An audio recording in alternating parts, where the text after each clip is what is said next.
Well, thank you for having me here today.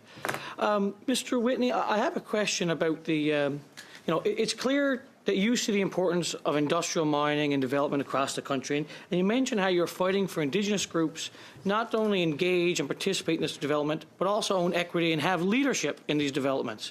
And you mentioned how it's important to protect lands and waters while at the same time having responsible development. So considering the Liberal government recently, through the signing of the coming Montreal Global Biodiversity Framework, has a plan to prohibit 30% of Canada's lands and waters from development by 2030 and 50% of Canada's lands and waters by 2050. Do you think that prohibiting the development to half of your lands would have a huge negative effect on Indigenous communities, especially those that rely heavily on natural resource and mining sectors?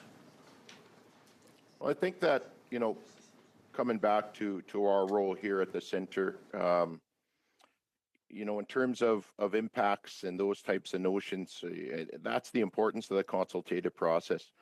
And each of the nations, that are interacted with, that are consulted, will have differing opinions.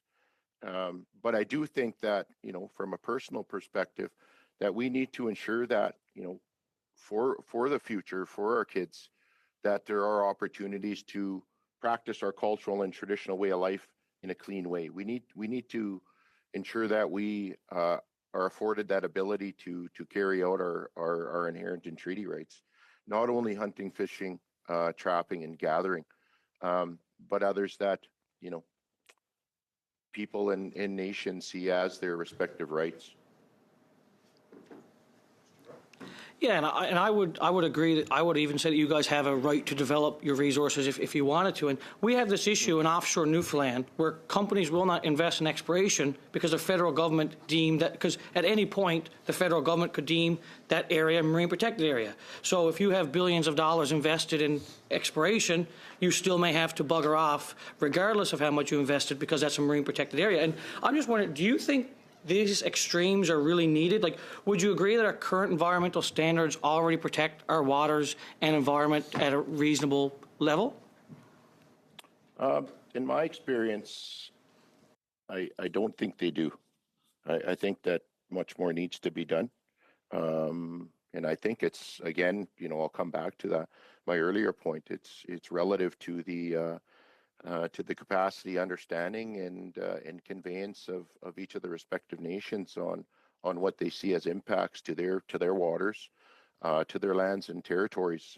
Being from the prairies and here in 86, difficult for me to speak on behalf of those on the eastern seaboard.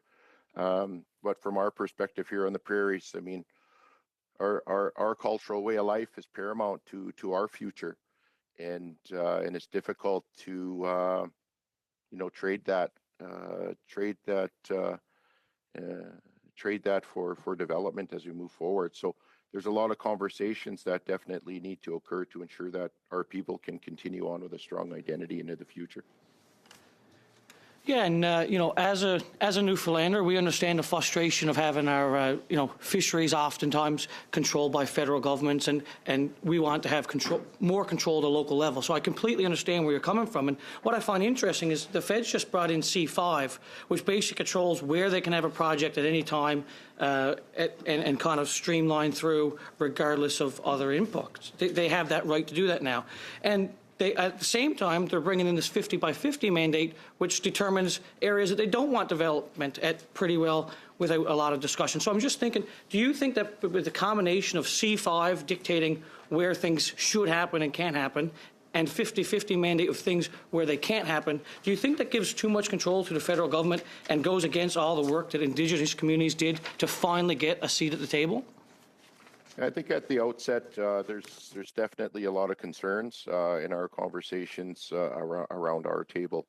And just further to my written piece, I think that written submission, I stayed in there that, when it comes to the implementation of an act like that could be received as, less consultation, less accommodation, potential erosion of the opportunities to practice our inherent and treaty rights. It comes with a lot of trauma from the past.